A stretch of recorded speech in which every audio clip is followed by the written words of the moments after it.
Shalom, selamat pagi Bapak Ibu, Saudara-saudari yang dikasihi Tuhan. Saat ini saya mengajak kita semua untuk mengikuti renungan harian yang dikeluarkan oleh Sinode Gereja Kristen Oikumene di Indonesia GKO dengan berpedoman pada pola pembacaan Alkitab 4M. Mari kita berdoa. Ya Tuhan, terima kasih untuk kehidupan di hari ini. Ketika kami akan melakukan aktivitas kami di sepanjang hari ini, kami membutuhkan Tuhan hadir melalui firman-Mu.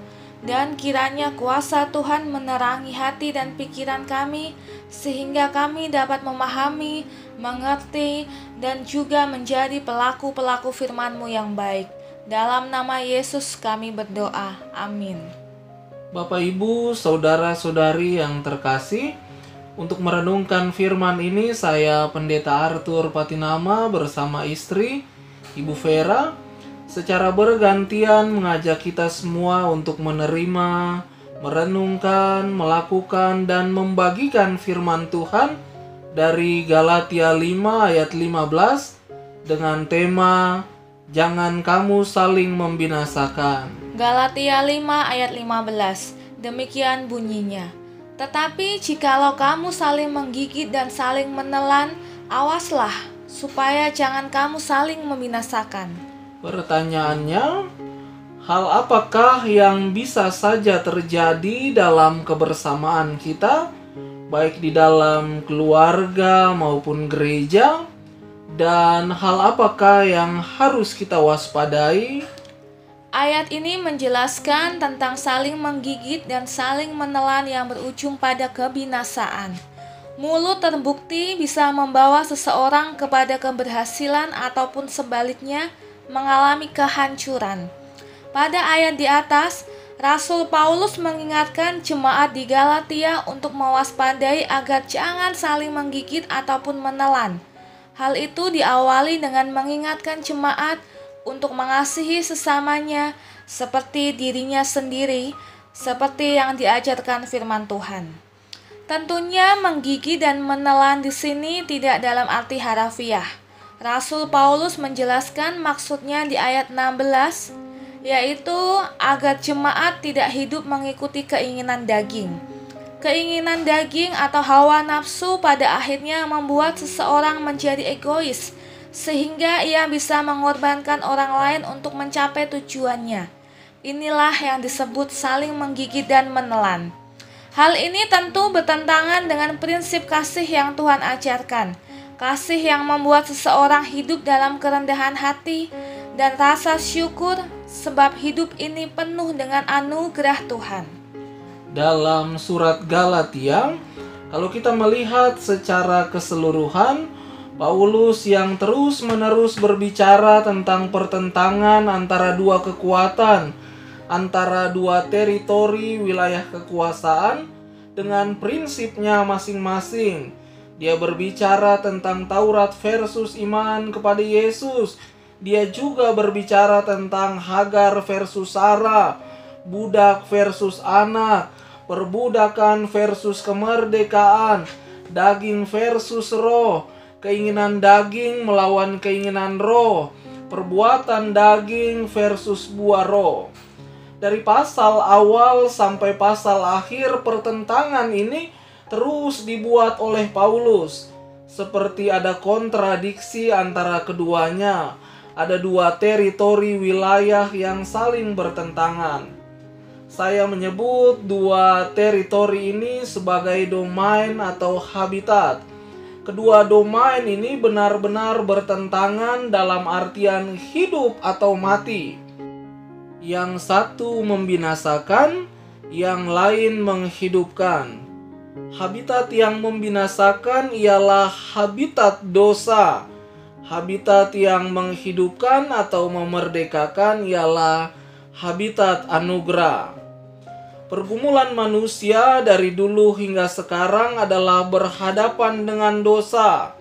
Dalam domain yang lama, manusia menghadapi dosa sendirian, berusaha melawannya, mencoba untuk taat pada hukum Taurat, berusaha untuk menumpuk pahala atau jasa kebaikannya untuk bisa diperhitungkan melawan dosa, tetapi selalu saja kalah. Karena dosa itu terlalu perkasa untuk manusia. Manusia berbuat satu kebaikan, serentak 1000 dosa menyerbu dia. Dan akhirnya dosa menaklukkan manusia sampai kepada akar eksistensi kita. Kodrat kita sudah tercemar dosa, bahkan kita dilahirkan dalam dosa. Demikian kata Alkitab.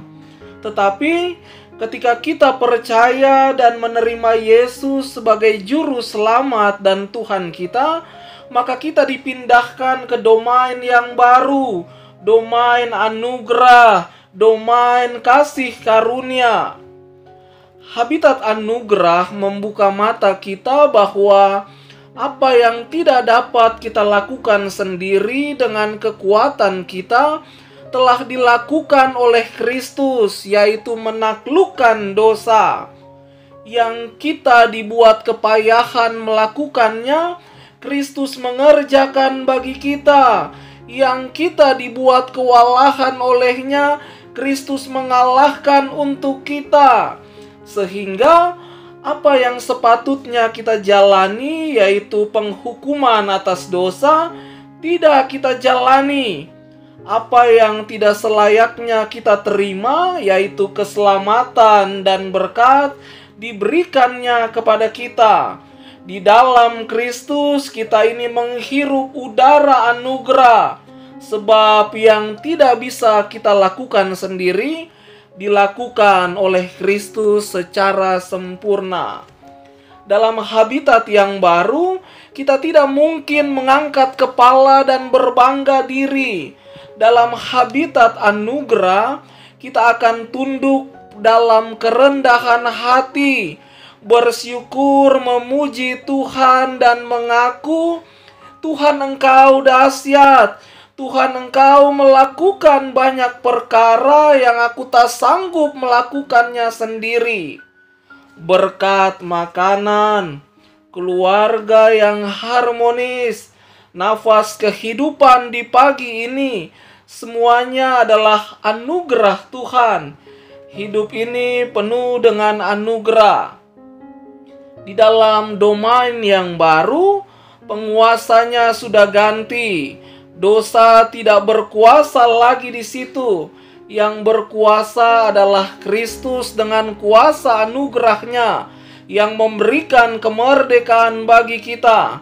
Jadi daya yang bekerja di dalam domain yang baru dengan udara kasih karunia adalah the power of grace, daya dari anugerah.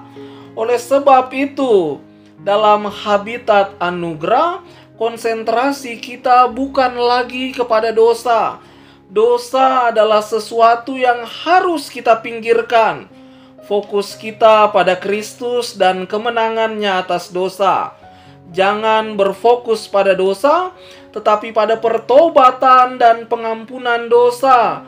Jangan berfokus pada kegagalan, tetapi pada bangkitnya kita dari kegagalan. Jangan berfokus pada kesulitan hidup, tetapi pada Tuhan yang sanggup menolong kita dari kesulitan itu. Itulah hidup dalam habitat yang baru. Fokusnya harus benar, menghadirkan cinta kasih Allah, menghadirkan buah roh dalam perjumpaan dengan semua orang. Inilah fokus yang menghidupkan, bukan membinasakan. Mari kita berdoa. Tuhan, terima kasih untuk kebenaran sabda-Mu di pagi ini.